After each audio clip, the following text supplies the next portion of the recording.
Sizin də qarnınız şişir, yağlı yeməklərdən sonra ağırlıq hiss edirsiniz. Bu problemlərin səbəbi hər zaman mədə və öd kisəsi yox, bəzən də mədə-altı vəz ola bilər. Gəlin birlikdə mədə-altı vəzinin zəif işlədiyini göstərən 3 əlamətə birlikdə baxaq.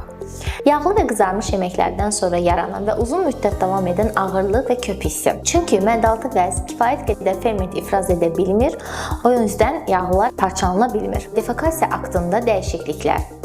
Yəni yağlı, pis qoxulu, suda üzən nəcis ifrazı. Bu, qida maddələrinin mənimsənilmədiyini göstərən açıq bir siqnaldır. Üçüncü, iştahımız azalıb, çəki itkisi var, amma analizlərimizdə hər şey normaldır.